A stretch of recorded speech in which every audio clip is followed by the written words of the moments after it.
गौर से सुनिए दोस्तों, क्या आपने कभी गहराई से सोचा है कि अगर आप अपने मन को पूरी तरह से वश में कर लें तो आपकी जिंदगी कैसे बदल सकती है। सोचिए, अगर आप अपने मन से कहें अब शांत हो जाओ, और वो बिना किसी बहाने, बिना किसी विचार के बस शांत हो जाए, तो क्या आप कल्पना कर सकते हैं आप क्या क्या हासिल कर सकते हैं। अगर आप कहें अब ध्यान केंद्रित करो, तो आपका मन इधर उधर भटकने के बजाय एकदम तीर की तरह अपने लक्ष्य पर जा लगे। यह कोई चमत्कार नहीं है, यह कोई सपना नहीं है, यह एक कला है, और आज हम उसी कला का राज खोलने जा रहे हैं। क्यों कहा गया है कि जिसने अपने मन को जीत लिया उसने पूरे ब्रह्मांड को जीत लिया। क्यों गौतम बुद्ध ने कहा मन सब कुछ है, जो तुम सोचते हो वही तुम बनते हो। क्यों शास्त्रों में बार बार कहा गया मने मनुष्याणम कारणम बंध मोक्षो, अर्थात मन ही बंधन का कारण है और मन ही मुक्ति का। क्योंकि युद्ध बाहरी दुनिया से नहीं, अपने मन से है, और जिसने इस युद्ध में जीत हासिल कर ली उसके लिए फिर कोई दुनिया कठिन नहीं रहती। अब सोचिए, आज आपके साथ क्या होता है। आप किसी जरूरी काम में बैठते हैं और मन अचानक बीते हुए किसी झगड़े की याद दिला देता है, या कोई डर, कोई चिंता, किसी बात का पछतावा जो अभी हुआ भी नहीं, उस पर सोचते रहना। आपका मन आपके खिलाफ काम करता है। जब फोकस करना हो तब भटकाता है, जब शांत रहना हो तब शोर करता है, जब आपको हिम्मत चाहिए तब डराता है। आपका सबसे बड़ा दुश्मन आपके ही सिर के अंदर बैठा है, और अगर आप उसे वश में कर लें तो सोचिए कौन सी परीक्षा आपके लिए कठिन रह जाएगी, कौन सा लक्ष्य असंभव रहेगा। कई लोग कहते हैं मेरा मन नहीं लगता, मैं ज्यादा देर फोकस नहीं कर पाता, मन बहुत भटकता है, मैं जो सोचता हूं वो कर नहीं पाता। पर क्या आपने कभी सवाल किया है क्यों मन आखिर भटकता क्यों है? ध्यान से समझिए, मन एक बंदर की तरह है जो लगातार एक शाखा से दूसरी शाखा पर कूदता रहता है। अगर उसे कोई दिशा न दी जाए, कोई साधन न मिले, कोई लक्ष्य न दिखे, तो वो कूदता रहेगा। बिल्कुल वैसे ही जैसे आप सुबह उठते ही मोबाइल चेक करते हैं, फिर वीडियो, फिर इंस्टाग्राम, फिर सोच, फिर चिंता, फिर कंपैरिजन, और सारा दिन बस ऐसे ही बिखर जाता है। अब सवाल यह है मन को नियंत्रित कैसे किया जाए, कैसे उसे अपना गुलाम बनाएं, कैसे उसकी ताकत को अपने फोकस में बदलें। इसका उत्तर आधुनिक मनोविज्ञान और प्राचीन ब्रह्म ज्ञान दोनों में छुपा है। आधुनिक विज्ञान कहता है कि मन दरअसल एक आदतों का जाल है। जो आप रोज सोचते हैं वही आपका मन बनता जाता है। आप जैसे विचारों को दोहराते हो वही रास्ते आपके ब्रेन में गहरे हो जाते हैं।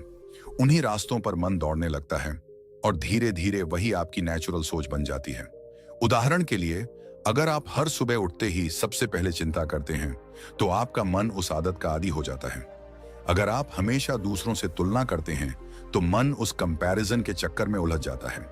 अब सोचिए, अगर आप हर दिन थोड़ा समय खुद को नियंत्रित करने में लगाएं, अगर आप मन को कहें रुक, फोकस, आगे बढ़, तो क्या यह मुमकिन नहीं कि धीरे धीरे मन आपकी बात मानने लगे। गौतम बुद्ध ने कहा था मन ही सब कुछ है, अगर तुम उसे नियंत्रित कर लो तो दुख तुमसे दूर भाग जाते हैं। और आज न्यूरोसाइंस यही कहती है कि आपका ध्यान आपका सबसे बड़ा हथियार है। जिस पर आप ध्यान केंद्रित करते हैं वही बढ़ता है। इसलिए अगर आप फोकस चाहते हैं तो मन को बिखरने से बचाना होगा। अगर आप चाहते हैं कि आपका ध्यान अपने लक्ष्य पर टिके रहे तो आपको अपने मन को ट्रेन करना पड़ेगा। बिल्कुल वैसे जैसे एक बच्चा शुरुआत में जिद करता है पर धीरे धीरे समझने लगता है। याद रखिए, मन एक साधन है, मालिक नहीं। आप मालिक हो, और जब तक आप मालिक नहीं बनते तब तक मन आपका शोषण करता रहेगा।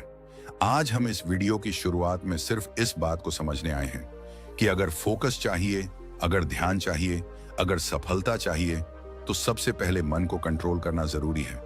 और यह करना ना कोई रहस्य है, ना कोई असंभव कार्य। बस आपको शुरुआत करनी होगी, हर दिन थोड़ा थोड़ा, हर क्षण थोड़ा और जागरूक होकर।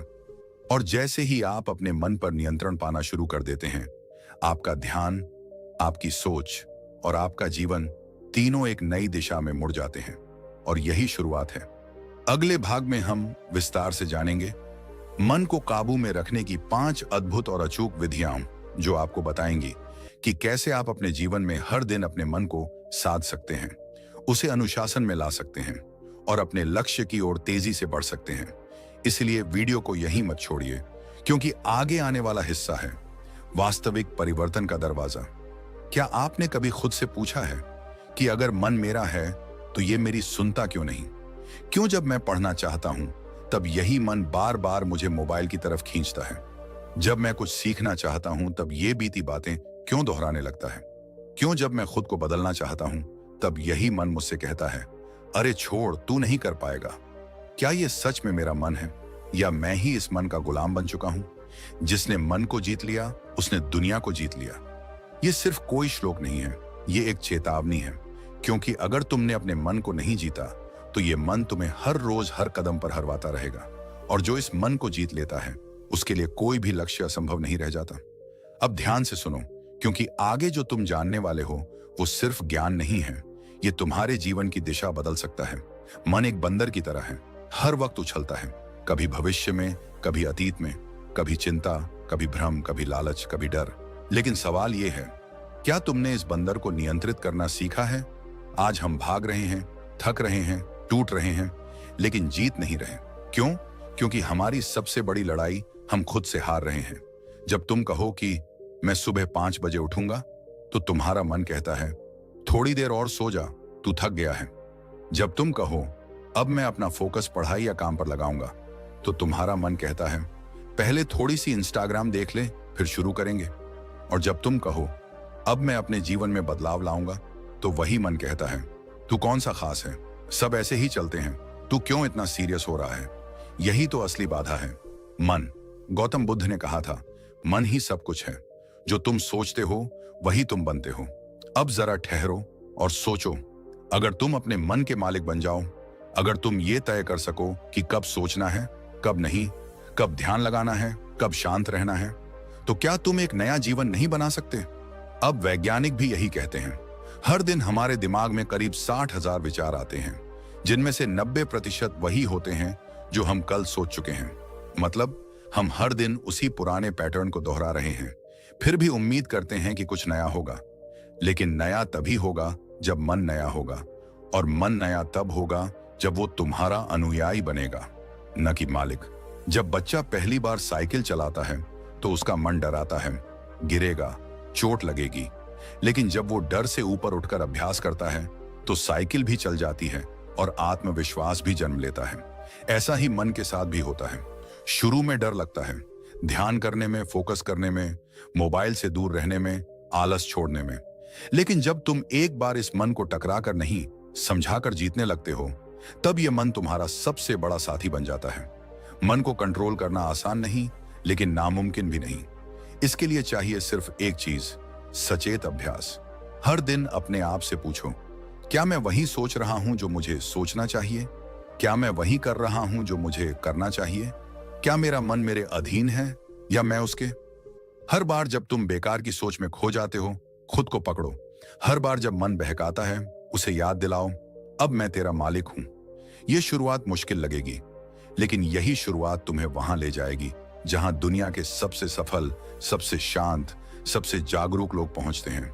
मन की शक्ति कोई कल्पना नहीं है, ये रियल साइंस है, ब्रह्म ज्ञान है।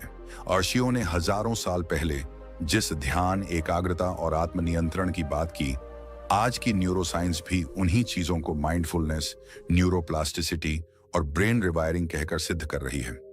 मतलब साफ है, मन को जीतो तो हर चीज तुम्हारे लिए संभव हो जाती है। क्योंकि जब मन शांत होता है तब फोकस गहरा होता है, फोकस गहरा होता है तब काम में पूर्णता आती है, और जब पूर्णता आती है तो सफलता स्वतः तुम्हारे कदम चूमती है। आज का सवाल यही है, क्या तुम अपने मन को जीतने के लिए तैयार हो, या फिर हमेशा की तरह उसी बहानेबाज, भ्रमित और अशांत मन के पीछे घिसटते रहोगे? क्या आप जानते हैं कि आपके जीवन की सबसे बड़ी जीत या सबसे बड़ी हार कहीं बाहर नहीं, बल्कि आपके मन के अंदर तय होती है? आप सुबह उठकर सोचते हैं कि आज बहुत सारा काम करना है, आज से पढ़ाई शुरू करनी है, आज से फोकस करना है। लेकिन कुछ ही मिनटों में मन मोबाइल की तरफ भाग जाता है, कुछ पुरानी बातों में उलझ जाता है, या फिर बेवजह चिंता करने लगता है। और यही होता है असली युद्ध। बाहर की दुनिया से लड़ना आसान है, पर जो अपने ही मन को नहीं जीत सका वो दुनिया में कुछ बड़ा नहीं कर सकता। मन एक ऐसा घोड़ा है जो अगर काबू में हो तो राजा बना देता है, और अगर बेकाबू हो जाए तो पूरी जिंदगी खींचता चला जाता है, बिना मंजिल के, बिना दिशा के। गौतम बुद्ध ने कहा था, जो अपने मन को जीत लेता है वही सच्चा विजेता होता है, क्योंकि जब तक मन नियंत्रित नहीं होगा तब तक कोई भी लक्ष्य, कोई भी सपना पूरा नहीं होगा। मन कहेगा कल कर लेंगे, मन कहेगा यह काम बहुत मुश्किल है, मन कहेगा क्या फायदा इतनी मेहनत का, और हम उस मन की बातों में आ जाते हैं, क्योंकि हमें यह सिखाया ही नहीं गया कि मन को कैसे नियंत्रित किया जाए। लेकिन आज का ये वीडियो सिर्फ ये कहने नहीं आया कि मन को कंट्रोल करो। आज हम जानेंगे वो पहली विधि जिससे हजारों सालों से ऋषि, मुनि, योगी और आज के महान लीडर्स भी अपने मन को मजबूत बनाते आए हैं। पहली विधि है ब्रह्म मुहूर्त उठना। मन के ऊपर राज करने का समय। अब आप कहेंगे ये तो सुना है, लेकिन इससे मन का क्या लेना देना। तो चलिए इसे गहराई से समझते हैं। ब्रह्म मुहूर्त यानी सुबह 4 से 6 बजे का समय। ये वो समय होता है जब पूरा वातावरण शुद्ध, शांत और ऊर्जा से भरपूर होता है। शरीर भी इस समय न्यूरोलॉजिकल और हार्मोनल स्तर पर एक विशेष अवस्था में होता है। वैज्ञानिक रूप से देखा जाए तो इस समय मेलाटोनिन नामक हार्मोन का प्रभाव अपने चरम पर होता है, जो न केवल गहरी नींद देता है बल्कि दिमाग को क्लैरिटी और एकाग्रता भी प्रदान करता है। दूसरे शब्दों में कहें तो ये समय वो गोल्डन टाइम है जब हमारा मन सबसे ज्यादा रिसेप्टिव, शांत और सीखने के लिए तैयार होता है। जैसे ही आप इस समय उठते हैं और बिना किसी शोरगुल के एकांत में बैठते हैं, तो धीरे धीरे आप महसूस करेंगे कि आपका मन अब पहले जैसा भागता नहीं है। ध्यान लगाना आसान हो जाता है, पढ़ाई करते समय शब्द जल्दी समझ आते हैं, और अगर आप कोई लक्ष्य तय करें तो मन उसमें रुकावट नहीं डालता बल्कि सहयोगी बन जाता है। अब सोचिए, अगर रोज सुबह आप अपने दिन की शुरुआत एक ऐसे समय से करें जब पूरा ब्रह्मांड शांत हो, जब आपकी चेतना सबसे ज्यादा शुद्ध हो और जब मन सबसे कम व्याकुल हो, अनियंत्रित, तो क्या आप अपने मन को धीरे धीरे नियंत्रण में नहीं ले आएंगे? आज के समय में जहां लोग फोकस बढ़ाने के लिए तरह तरह की दवाइयां, एप्स और कोचिंग का सहारा ले रहे हैं, वहीं हमारे प्राचीन ग्रंथों ने हजारों साल पहले इसका सीधा और सटीक समाधान दे दिया था। ब्रह्म मुहूर्त में उठो और अपने मन का राजा बनो। और यह केवल भारत के वेदों और उपनिषदों की बात नहीं है। आज की आधुनिक साइकोलॉजी भी यही कहती है कि सुबह जल्दी उठने वाले लोगों का विल पावर ज्यादा मजबूत होता है, क्योंकि जब आप सुबह नींद और आलस पर जीत हासिल करते हो तो दिन के बाकी छोटे बड़े फैसलों में भी मन आपको नहीं रोकता। अब आप खुद सोचिए, आप सुबह उठते ही फोन उठाते हैं और 15 मिनट स्क्रॉल करते करते 1 घंटा निकल जाता है। फिर मन कहता है अब क्या फर्क पड़ता है, दिन तो बिगड़ ही गया। और यहीं से शुरू होता है दिन भर का डिस्ट्रैक्शन, चिड़चिड़ापन और फोकस की कमी। लेकिन जब आप ब्रह्म मुहूर्त में उठते हैं, आप दिन पर नियंत्रण करना शुरू करते हैं। आपका मन एक गुलाम की तरह आपके आदेश का पालन करता है। ध्यान लगाओ, मन बैठ जाता है। पढ़ाई करो, मन सहयोग देता है। प्लानिंग करो, विचार स्पष्ट रूप से सामने आते हैं। ब्रह्म ज्ञान के अनुसार यही समय होता है आत्मा और परमात्मा के सबसे नजदीक आने का, क्योंकि नींद से जागते ही मन सबसे शुद्ध होता है और उसमें बीते कल की मलिनता, आज के भय या भविष्य की चिंता नहीं होती। यह समय होता है नए विचारों के बीज बोने का, और उन्हीं बीजों से धीरे धीरे आपका चरित्र, आपका भाग्य और आपका जीवन आकार लेता है। गौतम बुद्ध अपने शिष्यों को इसी समय ध्यान करने की सलाह देते थे। वो कहते थे, प्रभात की शांति में आत्मा के स्वर सुने जा सकते हैं, और यही वो समय है जब आप अपने मन को उसके असली स्वरूप में पकड़ सकते हैं, न कि उस रूप में जिसमें दिन भर की इच्छाएं, व्याकुलताएं और सोशल मीडिया का शोर उसे बना देता है। आप सोचिए, जब आप इस छोटे से अभ्यास से शुरुआत करते हैं तो आप न सिर्फ मन को जीतते हैं बल्कि अपने जीवन की दिशा भी बदलते हैं। आपका दिमाग शार्पर होता है, फोकस गहरा होता है, और सबसे बड़ी बात, आपको खुद पर गर्व महसूस होता है, क्योंकि आप उस चीज पर जीत पा रहे हैं जिसे अब तक आपने सबसे ज्यादा अनियंत्रित समझा था, आपका अपना मन। इसलिए अगर आप सच में चाहते हैं कि आपका मन आपका गुलाम बने, अगर आप चाहते हैं कि मन डिस्ट्रैक्ट ना करे, और अगर आप चाहते हैं कि आप फोकस के शिखर पर पहुंचें, तो इसकी शुरुआत यहीं से करें, ब्रह्म मुहूर्त उठने से। याद रखिए, जो सुबह का विजेता है वो पूरे दिन का शासक होता है, और जो मन के ऊपर सुबह जीत गया वो जीवन में हर क्षेत्र में जीत सकता है। अब तक हमने समझा कि मन को कंट्रोल करना क्यों जरूरी है और उसकी पहली विधि क्या है, लेकिन ये सिर्फ शुरुआत है, क्योंकि मन के गुलामी से मुक्ति पाने की राह में ऐसी और भी कई विधियां हैं जो धीरे धीरे आपको एक ऐसे वॉरियर में बदल देंगी जिसका मन उसका सेवक बन जाए, न कि मालिक। तो अब तैयार हो जाइए अगली विधि के लिए, जो इस यात्रा को और भी गहराई, शक्ति और सफलता की ओर ले जाएगी। दूसरी विधि है प्राण शक्ति साधना, सांसों से मन पर नियंत्रण। कभी आपने गौर किया है, जब आप गुस्से में होते हैं तब आपकी सांसें तेज हो जाती हैं। जब आप डरे हुए होते हैं तब सांसें हल्की हल्की और अस्थिर चलने लगती हैं। और जब आप शांत होते हैं तो सांसें भी गहराई से चलती हैं, बड़ी ही सहजता से। इसका सीधा मतलब है कि हमारी सांसें और हमारा मन आपस में गहराई से जुड़े हुए हैं। यही वजह है कि अगर कोई व्यक्ति अपने श्वास पर नियंत्रण पा ले तो वो अपने मन पर भी नियंत्रण पा सकता है। यही है मन को जीतने की दूसरी विधि, प्राण शक्ति साधना। आज की इस व्यस्त और भागदौड़ भरी दुनिया में हमारा मन एक ही समय में कई दिशाओं में भाग रहा होता है। कई बार हम कोई काम कर रहे होते हैं लेकिन मन कहीं और भटक रहा होता है। किसी से बात करते वक्त भी मन पुरानी बातों में अटका होता है या भविष्य की चिंता में उलझा रहता है। ऐसे में फोकस कैसे बनेगा? ऐसे में मन पर नियंत्रण कैसे संभव है? इसका उत्तर छुपा है हमारी सांसों में और एक विशेष अभ्यास में, अनुलोम विलोम प्राणायाम। हर सुबह केवल 10 मिनट का यह अभ्यास आपके पूरे दिन को बदल सकता है।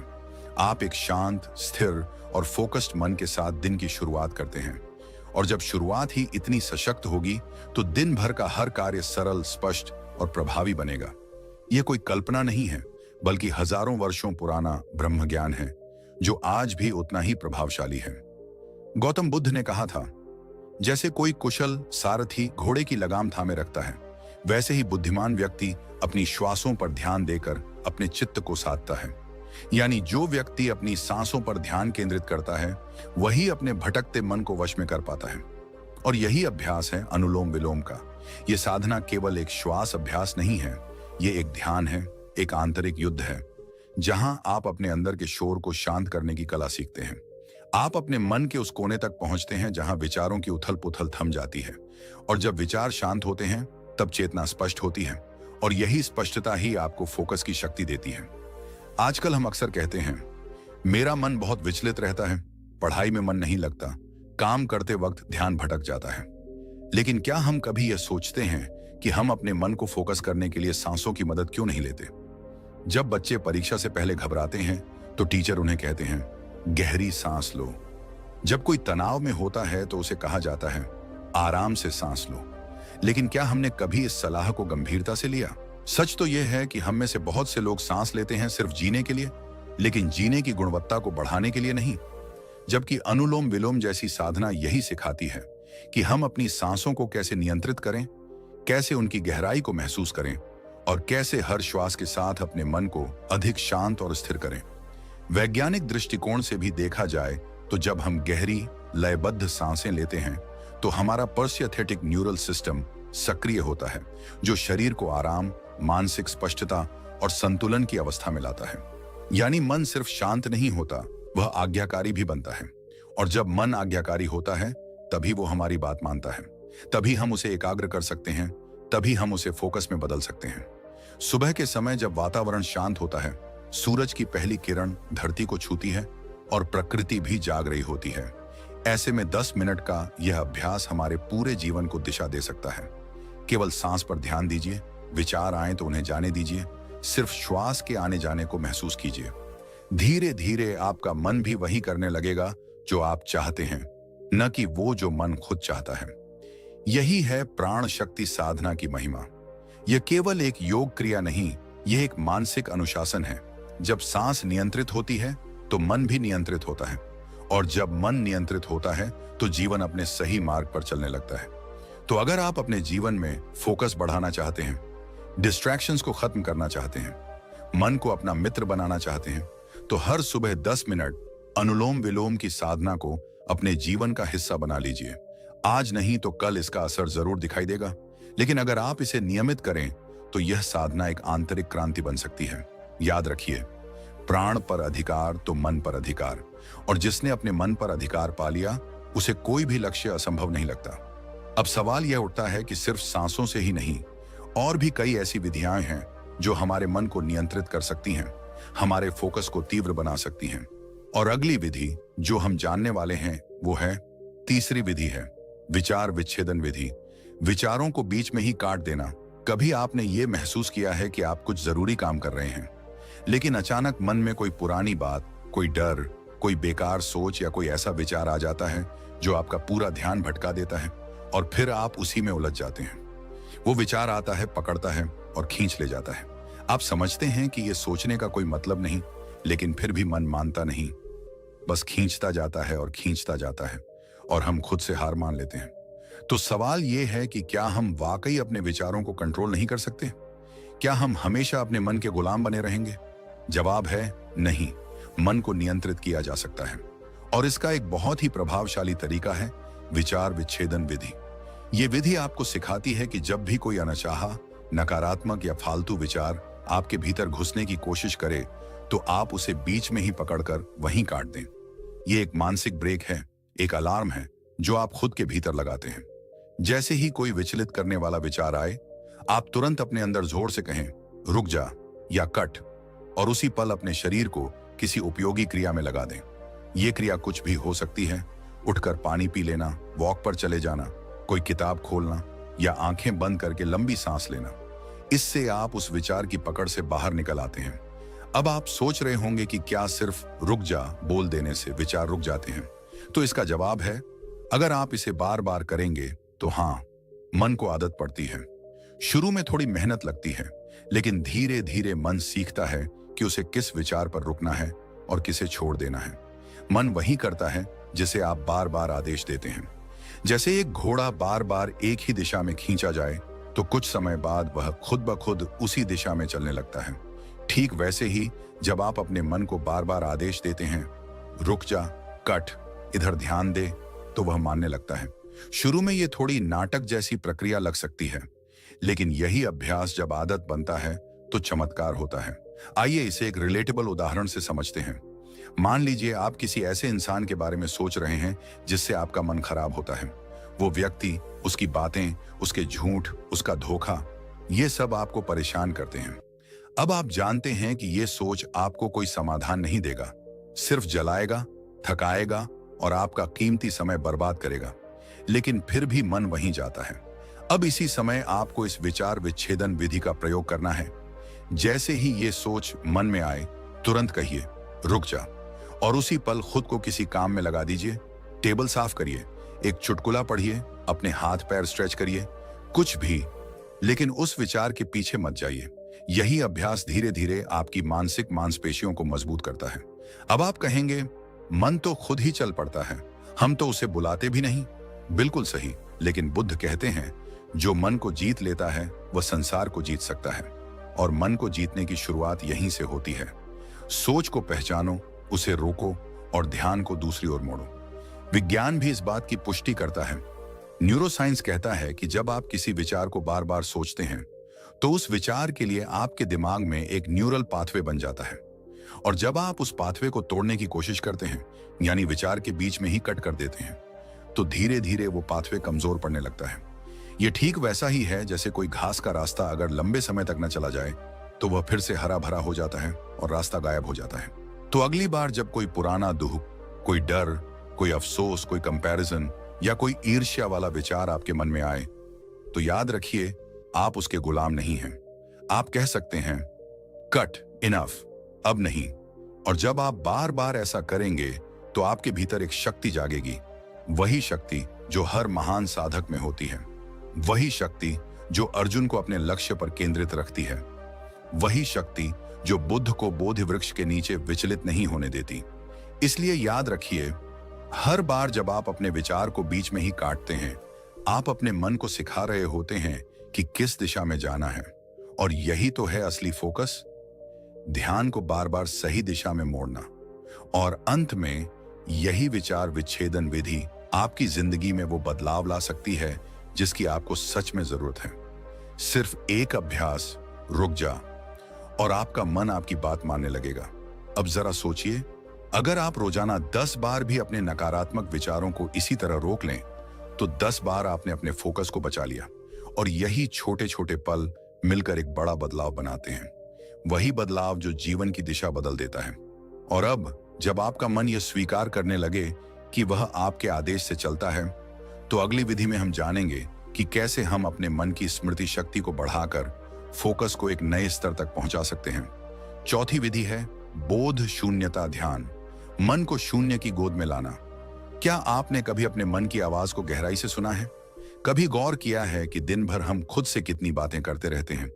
कभी डर, कभी चिंता, कभी असुरक्षा, कभी पछतावा, और कभी कभी तो ये बातें इतनी तेज होती हैं कि हम अपने ही अंदर शोर महसूस करने लगते हैं। जरा रुकिए, क्या आपको पता है ये लगातार चलने वाला विचारों का तूफान ही असली कारण है? फोकस टूटने का, थकान का और उस अंदरूनी बेचैनी का जो हमें चैन से बैठने नहीं देती। आज हम बात करने जा रहे हैं उस विधि की जो इस तूफान को शांत कर सकती है। ये वो चुप्पी है जो शोर को खत्म करती है।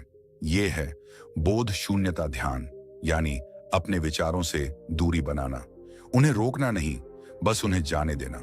मन को उस स्थिति में लाना जहां कोई शब्द नहीं होता, कोई कल्पना नहीं होती, कोई योजना नहीं होती, केवल मौन होता है। क्या करना है? बहुत कुछ नहीं, बस रोज 15 मिनट खुद को देना है। कोई महंगे कोर्स, कोई गुरुकुल, कोई मंत्र नहीं, बस एक शांत कोना चुनिए, बैठ जाइए, आंखें बंद कर लीजिए और सब कुछ छोड़ दीजिए। कोशिश मत कीजिए विचारों को रोकने की, क्योंकि जितना आप उन्हें रोकेंगे वे उतनी ज्यादा जिद करेंगे। बस उन्हें आने दीजिए और फिर जाने दीजिए। जैसे बादल आते हैं फिर बिना किसी कोशिश के चले जाते हैं, वैसे ही जैसे जैसे आप यह करना शुरू करेंगे आपको 2 अनुभव होंगे। पहले पहले मन बहुत शोर करेगा, ऐसा लगेगा कि यह तो और भी ज्यादा भागने लगा है, लेकिन रुकिए, यह एक संकेत है कि वह खाली हो रहा है। दूसरा अनुभव होगा, एक दिन अचानक सब शांत हो जाएगा।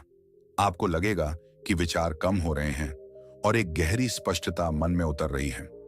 मन को शून्यता में ले जाने की यह साधना धीरे धीरे आपके भीतर गहराई से उतरती है, और जब शून्यता का अनुभव होता है तब बुद्धि तेज हो जाती है, शरीर शांत होता है और सबसे खास बात, फोकस एकदम धारदार हो जाता है।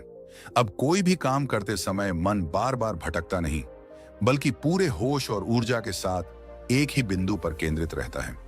अब आप सोच रहे होंगे, क्या इतना आसान है मन को शांत करना? नहीं, यह आसान नहीं, लेकिन यह असंभव भी नहीं है। यही तो अभ्यास है, यही तो वो विज्ञान है जिसे आज की मनोविज्ञान की दुनिया माइंडफुल साइलेंस कहती है, और जिसे हजारों साल पहले गौतम बुद्ध ने निर्वाण के द्वार का प्रथम चरण कहा था। बुद्ध कहते थे, जहां विचार नहीं वहीं सच्चा शांति और शक्ति है। यानी विचारों की भीड़ में हम शक्ति खोते हैं, लेकिन जब हम विचारों से ऊपर उठ जाते हैं, जब मन एकदम मौन हो जाता है, तब वही मौन हमारी शक्ति बन जाता है। आधुनिक न्यूरोसाइंस ने भी यह साबित किया है कि जब मन को शून्यता में लाया जाता है तो दिमाग का डिफॉल्ट मोड नेटवर्क शांत होता है। यही वह हिस्सा है जो फालतू सोच, पछतावा, चिंता और कल्पनाओं में हमें उलझाए रखता है। जब वह शांत होता है तब ब्रेन की क्लैरिटी, डिसीजन मेकिंग और इमोशनल स्टेबिलिटी बढ़ती है। इसीलिए बोध शून्यता ध्यान कोई धर्म नहीं, कोई कर्मकांड नहीं, यह जीवन जीने की एक सच्ची कला है। जब मन भीतर से शांत होता है तभी हम बाहर की दुनिया को बेहतर देख पाते हैं। तब हमें न लोग परेशान करते हैं न हालात, क्योंकि हमारा केंद्र हमारे भीतर होता है, स्थिर, स्पष्ट और शक्तिशाली। इस विधि की सबसे बड़ी खूबी यह है कि यह आपको आपके ही भीतर की सबसे गहरी शक्ति से मिलाती है, आपको बार बार अपने अंदर लौटना सिखाती है। और जब आप भीतर लौटते हैं तब बाहर की दुनिया में आपकी उपस्थिति बदल जाती है। आप कम बोलते हैं लेकिन आपकी बात गहरी होती है। आप कम प्रतिक्रिया देते हैं लेकिन आपका असर गहरा होता है। तो अगली बार जब आपका मन बहुत थका हुआ हो, बहुत परेशान हो, जब लगे कि कुछ भी समझ नहीं आ रहा, उस वक्त कुछ मत कीजिए, बस बैठ जाइए और खुद को उस शून्यता में समर्पित कर दीजिए। देखिए कैसे धीरे धीरे सब कुछ साफ होने लगता है, जैसे धुंध के पार सूरज झांकने लगे। याद रखिए, मन को जीतने के लिए किसी युद्ध की जरूरत नहीं, सिर्फ मौन की जरूरत है। और अब जब आपने बोध शून्यता का महत्व समझा है, तो अगली विधि में हम जानेंगे कि कैसे मन को ऊर्जावान बनाकर उसे थकान से मुक्त रखते हुए एक ऐसा स्टेट तैयार किया जाए जहां मन अपने आप लक्ष्य पर टिकने लगे। अब हम बढ़ते हैं पांचवी विधि की ओर। बहुत से लोग ये सवाल पूछते हैं, मैं कुछ करना चाहता हूं, कुछ सीखना चाहता हूं, कुछ बड़ा बनना चाहता हूं, लेकिन मेरा मन साथ नहीं देता। क्या कभी आपने भी ऐसा महसूस किया है? सुबह अलार्म बजता है लेकिन मन कहता है अभी 5 मिनट और सो लेता हूं। किताब उठाते हैं पढ़ने के लिए, लेकिन मोबाइल पर एक नोटिफिकेशन आता है और मन कहता है बस एक बार देख लूं, फिर पढ़ता हूं। ध्यान करने बैठते हैं और अचानक मन में आने लगती हैं कल की बातें, आने वाले कल की चिंता, और जिनका कोई मतलब नहीं होता वो विचार भी। तो अब सवाल ये है, क्या वाकई मन को कंट्रोल किया जा सकता है? उत्तर है हाँ, पूरी तरह किया जा सकता है। मन कोई अजगर नहीं है जिसे काबू करना नामुमकिन हो। वो बस आदतों का गुलाम है। उसे बस सही दिशा, सही संस्कार और सही अनुभव देना होता है, और यही काम करती है संकल्प शक्ति जागरण की विधि। आज हम मन को जीतने की पांचवी विधि की बात कर रहे हैं। पांचवी विधि संकल्प शक्ति जागरण, एक व्रत, एक नियम, एक जीत। अब ध्यान से सुनिए। मन को झुकाना है तो पहले खुद से किया वादा निभाना सीखो। हर बार जब आप कोई लक्ष्य तय करते हैं और फिर उससे पीछे हट जाते हैं, तो आप केवल उस लक्ष्य से पीछे नहीं हटते, आप अपनी आत्म प्रतिष्ठा को तोड़ देते हैं। और जब आत्म प्रतिष्ठा गिरती है तो मन कहता है तू तो खुद से भी झूठ बोलता है, अब तू किसी चीज के लायक नहीं। अब उपाय क्या है? बहुत सरल लेकिन बेहद गहरा। हर 7 दिन के लिए एक नियम लो, एक ऐसा संकल्प जो थोड़ा कठिन हो लेकिन मुमकिन हो। जैसे सुबह 5 बजे उठना, या सुबह 9 बजे तक मोबाइल नहीं छूना, या 7 दिन तक बिना चीनी के रहना, या हर दिन बिना नागा 15 मिनट ध्यान करना। शर्त एक ही है, इसे किसी भी हालत में मत तोड़ो। भले कुछ भी हो जाए, नींद आई, आलस आया, मूड नहीं बना, बाहर शोर हुआ, लेकिन नियम नहीं टूटेगा। अब आप पूछेंगे इतना छोटा सा नियम क्या करेगा? यह नियम नहीं, आपके भीतर की इच्छा शक्ति का दीपक है। हर दिन जब आप उसे निभाते हैं तो आप मन को संदेश देते हैं, देखो मैं कहता हूं और करता हूं, मैं जो ठान लेता हूं वो करता हूं। धीरे धीरे ये दीपक जलता है और वो अंधेरा जो मन की कमजोरी है वो छंटने लगता है। आपका ध्यान तेज होता है, आत्मविश्वास बढ़ता है, और आप जो चाहें उस पर केंद्रित हो पाते हैं। इसका असर केवल मन पर नहीं होता, शरीर और चरित्र पर भी पड़ता है। मन अब इधर उधर नहीं भागता, वो आदेश मानता है। आत्मसंयम आता है, अंदर एक संतोष और स्पष्टता आती है, और सबसे बड़ी बात, अब आप अपने शब्दों का सम्मान करना सीख जाते हैं। गौतम बुद्ध ने कहा था, जो मन को वश में कर ले वह 1000 युद्ध जीतने वाले से बड़ा विजेता है। और मन को वश में करने का पहला कदम है खुद से किया हुआ वादा निभाना। मनोवैज्ञानिक भी कहते हैं कि जब हम लगातार कोई संकल्प निभाते हैं तो हमारे दिमाग में डोपामीन और सेरोटोनिन जैसे हार्मोन्स सक्रिय होते हैं, जो फोकस, मूड और मोटिवेशन को बढ़ाते हैं। मतलब जब आप एक छोटा व्रत निभाते हैं तो आपका दिमाग आपको रिवॉर्ड देता है, बहुत अच्छा किया, और यही सकारात्मक ऊर्जा फिर अगले नियम को निभाने में मदद करती है। एक बात और समझिए, यह केवल 7 दिन का नियम नहीं है, यह एक संस्कार है। संस्कार बनते हैं, फिर स्वभाव बनते हैं, फिर वही हमारा भविष्य बनाते हैं।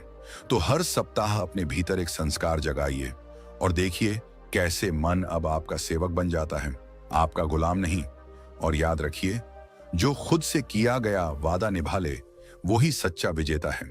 अब सोचिए, आप कौन सा पहला संकल्प लेने जा रहे हैं, और क्या आप उसे निभाने के लिए तैयार हैं?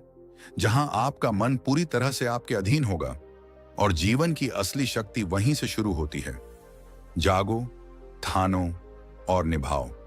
मन को जीतो, ध्यान से नहीं, संकल्प से। और अगर इस वीडियो ने आपके दिल को छू लिया हो, अगर आपके भीतर कहीं ना कहीं एक हलचल सी मच गई हो, तो यही संकेत है कि अब समय आ गया है अपने मन को जीतने का, अपने जीवन को एक नई दिशा देने का। लेकिन ये तो सिर्फ शुरुआत है। हर हफ्ते हम आपके लिए ऐसी ही गहराई से जुड़ी बातें, प्राचीन ज्ञान और आधुनिक मनोविज्ञान के अद्भुत मेल के साथ कुछ ऐसा लेकर आते हैं जो आपके जीवन को बदल सके, आपके भीतर छिपी शक्ति को जगा सके। तो अगर आपने अभी तक हमारे चैनल को सब्सक्राइब नहीं किया है तो जरूर कीजिए, क्योंकि अगली विधियां, अगले रहस्य और अगला परिवर्तन आपके लिए ही है, जिसे आप मिस नहीं करना चाहेंगे।